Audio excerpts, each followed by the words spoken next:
Hi, welcome to another video on the Conrad Bali Breakfast Buffet. So, like most people, if you stay at a resort, one of the highlights is having a breakfast buffet. And at the Conrad, it's no different. So during our stay at the Conrad this time, we were actually Diamond members. So we actually got lounge access, which means that we actually get to have breakfast in a separate restaurant, which was actually at the Rin restaurant. It's a Japanese restaurant. They use their facilities to let us have breakfast there over the main restaurant for the whole resort. So when you're staying at the Conrad, you have a very big selection of food. And as you can see, the pastries are quite extensive.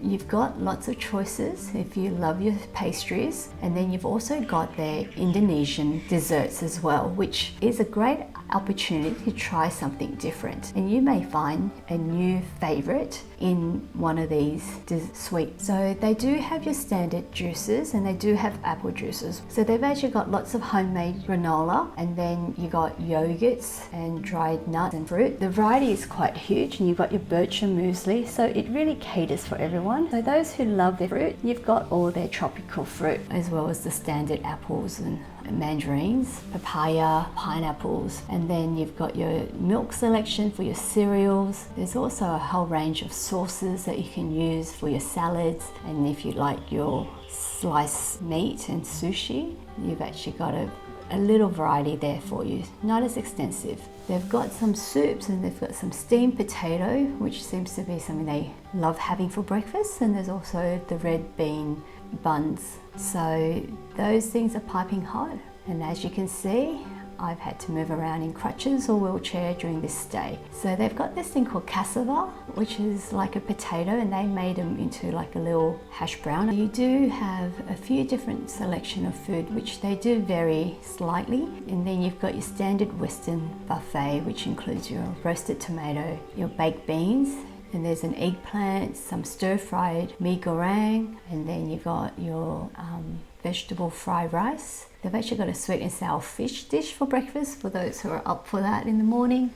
And then you've got your sausages and boiled eggs. They've actually got a tea egg as well, so that's slightly different. They've got noodles and some dim sums. They've even got bread and butter pudding and some sweet dessert. Now you do have congee, there's lots of condiments. So as you can see, that's just a little combination of food that you could choose from. Outside, they actually had a table set up for some fresh mango juice and orange juice. You've also got your selections of even a dragon fruit juice and a smoothie as well. And they've got this very nice, it's a turmeric tasting drink, which was actually quite nice. I managed to try what they had, a barley spice iced coffee, just a hint of spice in that, and then your regular iced coffees. Obviously, if you want it sweet, they actually give you syrup, so just keep that in mind. If you want something sweet, they add syrup for you. And then this was something new I haven't seen before, and it was called an avocino. It's actually avocado with a shot of coffee, I think, and it was an interesting taste, so I thought I had to try it since it was on the menu. They have a special menu, as you can tell, and so these are made to order, and the list is quite extensive. They've got the egg benedict and the salmon benedict. You've got a lot of other things, from a couscous salad to an egg bowl. There was the dragon fruit bowl, banana yogurt bowl, oatmeal porridge, and mixed green salad, an egg burrito. So we obviously had to try the egg benedict, and I had the egg burrito over one of my meals, as well as an organic strawberry bowl, more like yogurts.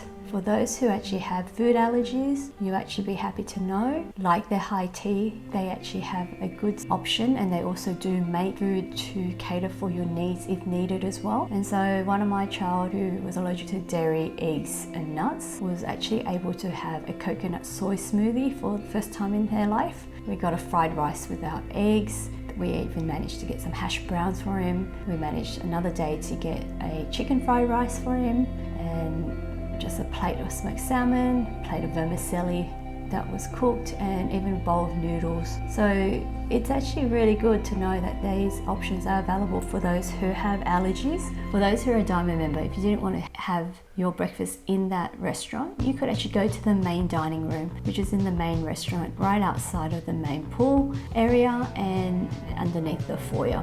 And again, you get very much a lot of food. And in my opinion, I think you actually get more food here than you do at the lounge. So if you go to the main dining room, just be prepared. There is a lot more people there. The food is laid out a lot more extensively. So as you can see, they've got the oat milk, and they've got the soy milk, they've got fresh milk, you've got the juices all laid out with a bit more variety. You can see there's a whole list of sweets and pastries. They've also got their own versions of sweets as well, and their range of cereal and granola is all laid out, as well as their dim sum corner, steamed potato. Their hot food platter is quite extensive compared to what you would see in the executive lounge restaurant. And if I had known earlier, and if I was willing to walk a little bit further from where I was staying, this would be probably my preference, because they do give you so much more options here.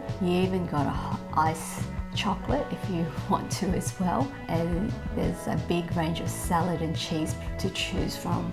So this selection is so much bigger than being at the executive lounge, and you've got noodles and waffles and pancakes, which was really nice, and they were made fresh as well, which I love. And there was also a little noodle corner, so you could get a fishball noodle soup for breakfast. So these are the options available. If I had been more keen to walk further, the main restaurant would be probably my preference if I wanted to eat a bigger variety of food. But if I wanted more table service and a more intimate area eating, then the executive lounge at Rin for breakfast would have been more than enough. I hope this gives you a better idea of what you could have if you stayed at the Conrad Bali and managed to try their buffet breakfast. Thanks for watching.